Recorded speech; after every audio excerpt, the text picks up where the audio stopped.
My girlfriend left for a girls' weekend and came back with an engagement ring. When I asked about it, she said, "We need to talk." I replied, "No need." Then I had her belongings moved out while she was at her parents' explaining her news. Her fiancé's face when he found out she'd been living with me. I, 31 male, am sitting in my empty-ish apartment right now, drinking a beer that tastes like victory and disbelief mixed together. Wild weekend. Let me break it down. Been with my girlfriend, 28, for almost 4 years, living together for 2.5 of those in my apartment. My apartment. Lease is solely in my name. Always has been. She moved in after her previous roommate situation fell apart, and it just continued. She contributed to groceries and utilities, I covered rent. Seemed fair since she was paying off student loans. Last Thursday she tells me she's going on a girls' weekend with her college friends. Cool. She does these trips maybe twice a year. I trust her. Or trusted her. Past tense now, obviously. She leaves Friday morning. Kiss on the cheek, love you, see you Sunday night. Normal stuff. Sunday evening rolls around. I'm on the couch playing video games when I hear her key in the lock. She walks in looking different. Like she's been crying but also weirdly happy. Hard to describe. And then I notice it. A ring. On that finger. A big one too. Definitely not the promise ring I gave her 2 years ago. "Hey babe," she says, all casual, dropping her bag. I pause my game. "What's on your hand?" She looks down like she forgot it was there. "Yeah, right. Oh, we need to talk." I just stared at her. My brain was processing about 15 different scenarios, none of them good. "We need to talk about what exactly? Because that looks like an engagement ring." She sat down across from me, took a deep breath. "So, I've been seeing someone else for about 8 months, and he proposed this weekend, and I said yes. 8 months. His name is," she started. "Don't care," I interrupted. "You've been cheating on me for 8 months, while living in my apartment, eating food I paid for, sleeping in my bed. It's not that simple. You and I have been growing apart for..." "When's the wedding?" She blinked. "What? The wedding? When is it?" "June. But listen, cool, you should probably tell your parents that big news, engagement and all." She looked confused by my calm demeanor. Honestly, I was confused by it too. Inside I was screaming. Outside, ice cold. Yes, gonna go see them tomorrow, tell them in person." "Great idea. Family should hear this stuff face to face." "You're being really weird about this." "Am I? My girlfriend of 4 years just told me she's engaged to another man after cheating on me for 8 months. How should I be acting?" She started crying. "I didn't want it to happen this way. I was going to tell you, but then he proposed and I couldn't say no. And no need to explain," I said.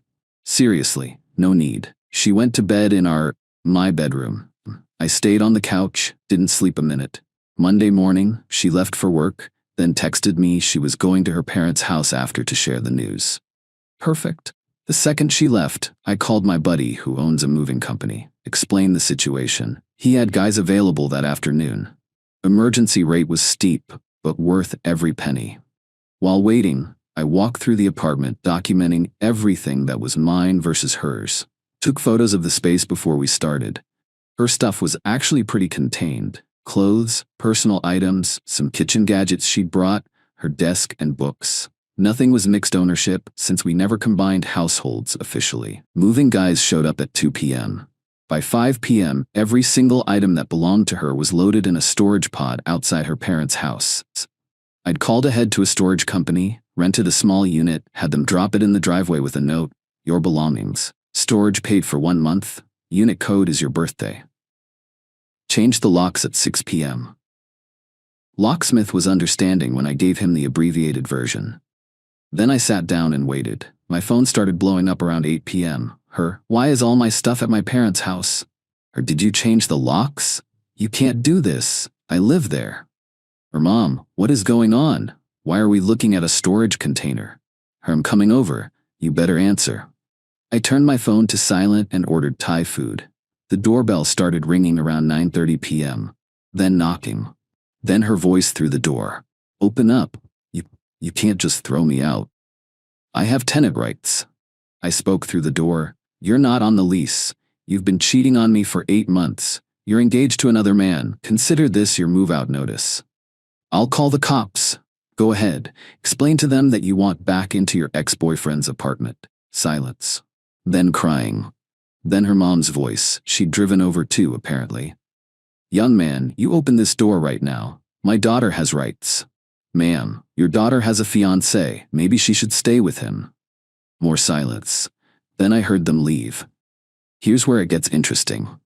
Remember how she said she was going to her parents to share the good news? Well, her new fiancé apparently didn't know she'd been living with someone. He thought she had her own place. Her parents didn't even know we were still together. She'd told them we broke up months ago. The web of lies this woman had constructed was actually impressive in a sick way. My phone rang around 11 p.m., unknown number. I answered because I was curious. Is this me? Male voice. Shaky. Speaking. I'm her fiancé. I think we need to talk. Oh buddy, I said. Yeah, we really do. Update 1, 4 days later. So that phone call with the fiancé. Yeah, that was something. He sounded destroyed. Legitimately broken. Turns out my now ex had told him she lived with a female roommate. When she'd go home to her apartment, she was actually coming to my place. The nights she stayed with him, she'd tell me she was working late or at her friend's place. The level of logistical coordination required for this double life was honestly insane. She told me you were her ex from years ago, he said. That you were totally out of the picture.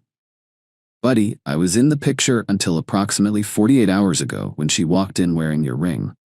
He asked if we could meet. Talk in person. I said sure. We met at a coffee shop Tuesday afternoon. Nice guy actually, about my age, works in finance. Clearly had money, explains the ring. He looked like he hadn't slept in days. How did you not know? I asked, not accusatory, genuinely curious. She was so convincing. She'd video call me from her apartment, and I now realize she was always in the same corner of your apartment. The background always looked the same because it was the same. She told me you were her cousin when your name popped up on her phone once. He laughed bitterly. Cousin? That's creative. We compared notes. 8 months of overlapping timelines, lies, fake business trips, family emergencies. She'd actually told him she was going on a work retreat this weekend, the weekend she was supposedly on a girls' trip where he proposed.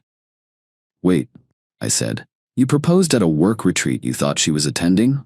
No, I surprised her there, flew out Thursday night, proposed Friday. So there was no girls' weekend, there was no work retreat, there was just a hotel room somewhere where she was going to meet him, and she'd lied to both of us about the circumstances. What are you going to do? I asked. I don't know, man. I love her. Or I thought I did. I don't know who I've been loving. She's not who either of us thought she was. He nodded. We shook hands and parted ways. Strange bonding experience. Meanwhile, the entitlement parade had begun in full force. My ex had apparently decided that the best strategy was denial and attack. Her mother called me Wednesday morning. You need to let her back in to get the rest of her things. All her things are in the storage unit. She says you kept some of her belongings, valuable items. Every item she owned is in that pod. I documented everything before the movers touched it. She says you're lying. Cool. She also told her fiancé she lived with a female roommate and told you we broke up months ago. I'm sure her credibility is ironclad. Click. She hung up on me. Then came the sister. Oh, the sister. She showed up at my door Thursday evening. Hey, jerk, she said when I cracked the door. We need to discuss your behavior. My behavior? You traumatized my sister. She's been crying for days. She cheated on me for 8 months and got engaged to another man while living in my apartment. I moved her stuff out. I'm struggling to find the trauma here. She made a mistake. People make mistakes. A mistake is forgetting to buy milk. An 8-month affair and secret engagement is a lifestyle choice. You're being vindictive. She wants to come get some things she says you kept. I didn't keep anything. Everything is in the storage unit. She says there's jewelry and... The only jewelry in this apartment is the promise ring I gave her, which she left on the kitchen counter. I assume she didn't want it conflicting with her engagement ring. The sister's face twitched. You're making this harder than it needs to be. I'm making it exactly as hard as she made my last 4 years. Actually, I'm being nicer. I could have dumped everything on the curb. She left muttering about what a terrible person I am. Friday brought the wild card. My ex's best friend, the one she was supposedly having a girls' weekend with. Except, plot twist, there was no girls' weekend. She texted me, "Hey, can we talk? I feel terrible." We met for coffee. She looked genuinely upset. "I had no idea," she said. She told me she needed me to cover for her if you ever asked about the trip. Said she was planning a surprise for your birthday. I thought I was helping her plan something nice. My birthday is in February. I know that now. She put her head in her hands. I helped her cheat. I feel awful. You didn't know, but I should have asked more questions. She used me. This was the first person in her orbit who wasn't immediately attacking me or making excuses. Refreshing. "What's she saying about all this?" I asked. "That you overreacted. That she was going to end it with you anyway and you just sped up the timeline. That you're being petty." Petty. Interesting word choice for a guy who got cheated on and simply removed the cheater from his home. I know. I told her she was delusional. She didn't appreciate that. I don't think we're friends anymore. Welcome to the club. Update 2. 2 weeks later. The situation escalated in ways I genuinely didn't anticipate. First, the fiancé broke off the engagement. Couldn't get past the lies. Can't say I blame him. He texted me to let me know. Said he appreciated me being straight with him. I told him no hard feelings toward him, and meant it. Dude was as much a victim as I was. My ex's reaction to losing the engagement was nuclear. She called me 17 times in one day. Left voicemails that ranged from sobbing apologies to screaming accusations. The highlights: "You ruined my life. I was going to be happy. I never loved him. I was going to come back to you. You turned him against me. This is your fault." Fascinating how she was simultaneously going to be happy with him and was going to come back to me. Schrodinger's cheater. I didn't respond to any of it. Just screenshotted everything for documentation. Then came the dirty tricks. Trick 1. She told her parents I had been emotionally abusive throughout our relationship. Her dad called me, voice shaking with anger, demanding to know what I'd done to his little girl. I calmly asked him to ask his daughter why she maintained a secret boyfriend for 8 months while living with me rent-free. He hung up, but I heard the doubt in his voice before he did. Trick 2. She showed up at my apartment with a cop, said she needed a civil standby to retrieve her belongings. I invited them both in, showed the officer the photos I'd taken before the move-out, the storage unit rental agreement, the note I'd left. He looked at her. "Ma'am, it appears he returned all your belongings to you. But he kept some things." "I know he did." "What specifically?" "Just things." The officer gave me a look that said he understood exactly what was happening. They left. She was furious. Trick 3. This one hurt. She contacted my younger brother's girlfriend and told her I had violent tendencies and she should be careful. When my brother called me confused, I had to explain the whole situation. He was mad, not at me, at her. His girlfriend didn't believe the accusations for a second, thankfully. Trick 4. She tried to claim she'd paid rent, sent me a Venmo request for $14,000, citing rent payments over 2 years. Except she'd never paid rent. Not once. And Venmo has records. My contributions to the shared expenses were all documented. Hers were groceries and utilities, which I had records of as well. I declined the request with a simple lol no. Her mom tried a different approach, the guilt trip. She called me, voice soft and motherly. "You know she's really struggling, lost her fiancé, lost her home, lost you, she's staying in her childhood bedroom crying all day. Is this really what you wanted?" What I wanted was a girlfriend who didn't cheat on me for 8 months and get engaged to another man. But we don't always get what we want, do we? She made a mistake, a big one. But 4 years has to mean something. It meant something to me, apparently not to her. She made her choice. Several choices, actually, over 8 months. This isn't one mistake, it's a pattern. You could give her another chance. She was using me for free housing while building a life with someone else. That's not a mistake, that's a strategy that failed. I'm not the backup plan she gets to activate because plan A fell through. Silence. You've changed. You used to be such a nice young man. I'm still nice, just not stupid anymore. She hung up. My ex made one last attempt herself, showed up at my workplace, just appeared in the lobby, asking the receptionist to call me down for a family emergency. Luckily, my receptionist is a real one. She knew the situation. I'd given her a heads up. She called me first. There's a woman here claiming to be your sister. Says there's an emergency. I don't have a sister. That's my ex. Please ask her to leave. Receptionist, loud enough for my ex to hear. I'm sorry, ma'am. He says you're his ex-girlfriend and asks that you leave the premises. I could hear the explosion from my desk, 3 floors up. Security escorted her out. She was crying and yelling about how I was destroying her life and refusing to even talk. The security footage apparently became somewhat legendary in the building. My boss asked me about it later. I gave him the abbreviated version. He laughed and said, "Women, am I right?" Which was inappropriate, but also kind of validating. Final update, 6 weeks later. It's been about 2 months since the engagement ring revelation. Time to wrap this up. The aftermath shook out in ways I couldn't have predicted. First, the ex. She moved back to her college town. Apparently, the humiliation of everyone finding out about her double life was too much. Her friend, the one who reached out to me, told me the full extent of the fallout. The fiancé hadn't just broken off the engagement, he'd told his family why. His mom apparently ran in the same social circles as my ex's mom's book club friends or something. Small world. The story spread. My ex went from getting engaged to got caught living with her boyfriend while getting engaged to another man in the span of about 10 days. Social death. Her job situation got complicated too. Not because of anything I did, I stayed completely out of that lane. But her fiancé worked in the same industry. Different company, but lots of professional overlap. Networking events became awkward. She ended up transferring to a different office in another state. Technically a lateral move, but everyone knew it was an escape. As for me, the apartment felt weird for a while. Too quiet. I deep cleaned everything, threw out the sheets, bought new ones, rearranged the furniture so nothing was where it used to be when she was there. Financially, I was fine. Never combined anything significant with her.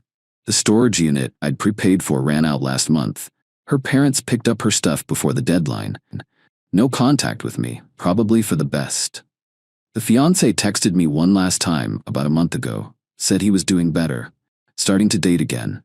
Thanked me for being honest with him when we met up. I wished him luck, genuinely. My brother and his girlfriend checked in regularly for a few weeks. The attempted reputation smear didn't work, but it pissed them off on my behalf. Brother said if he ever saw my ex again, he'd have words. I told him not to bother. She wasn't worth the energy. The weirdest part? My ex's dad sent me a letter. Actual handwritten letter. Apologized for the phone call where he accused me of abuse. Said his daughter had finally told them the truth, and he was ashamed of how they'd treated me. Hoped I'd find someone who deserved me. I didn't respond, wasn't sure what to say. But I kept the letter. Sometimes people surprise you. My ex tried to reach out one final time. Email, since I'd blocked her everywhere else. Long message about how she'd been lost and made terrible decisions and hoped someday I could understand. I read it. Didn't respond. Understanding doesn't mean forgiveness, and forgiveness doesn't mean reconciliation. I understand exactly what happened. She wanted to have it all. The stable boyfriend at home, the exciting new relationship on the side. She got caught and lost everything. That's not my fault. That's not even tragic.